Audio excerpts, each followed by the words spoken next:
Welcome to a Menopausal episode 4. Before we start, please subscribe down below, leave a comment, share with your friends. I'd love to know your story, what you're going through. We're here to support each other. And also, this is not medical advice. I'm not a professional. Um, I'm just more bringing attention and awareness to menopause. Now, last week was about hot flushes and the effects that causes for us who go through menopause. This week it's about hair loss. Now, we need hair. It protects our head. It gives us confidence with dignity. It also, we treat it like our fifth limb. And we really feel the effects when we've lost our eyebrows and when it all starts thinning out on top, whether we're male or female.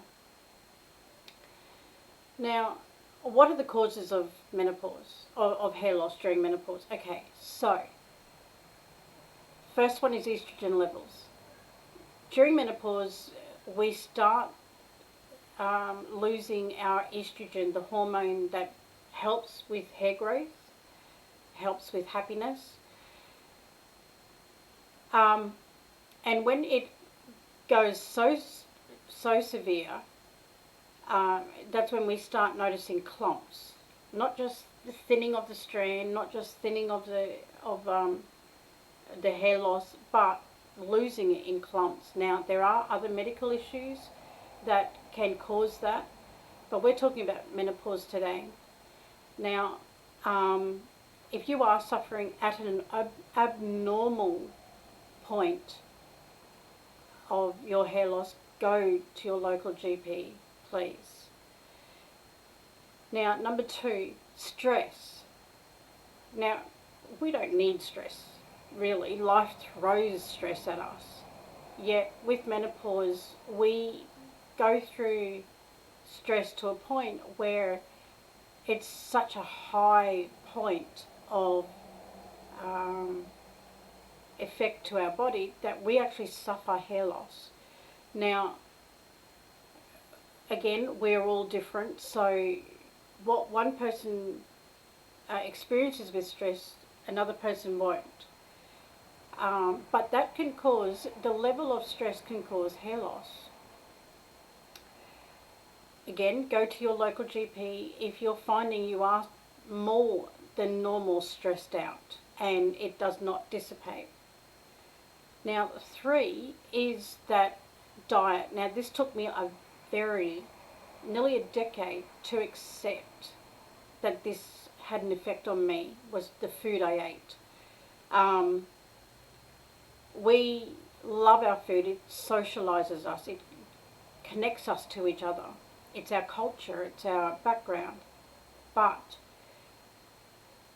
we're finding now that food is changing so much to a point that it's not always good for us.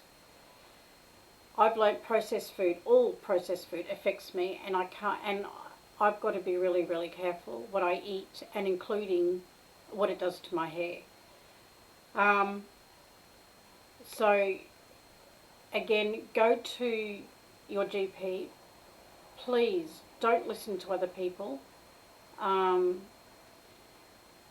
because what affects you may not affect another person. Now, lastly, for some women, we'll go through a point where medication does not work. And as we all know, what works for one person may not work for another. But we don't want to also rely on family who says, oh, let's try this or let's try that. We need to go to a professional because you may be allergic to it, or it may not absorb into your system because of your makeup. So please go to your medical professional, and get advice from them. Now, unfortunately, it's a journey that we all go on. It's inevitable. And the side effects, they're very wide. and very indiscriminate. So your journey is going to be different to the person next to you, or even to your family. So next episode, we'll be talking about insomnia and how it's connected to menopause and how it affects our whole being of how we deal with menopause also. So don't forget to leave a comment. Tell us your journey, and next I'll see you next episode.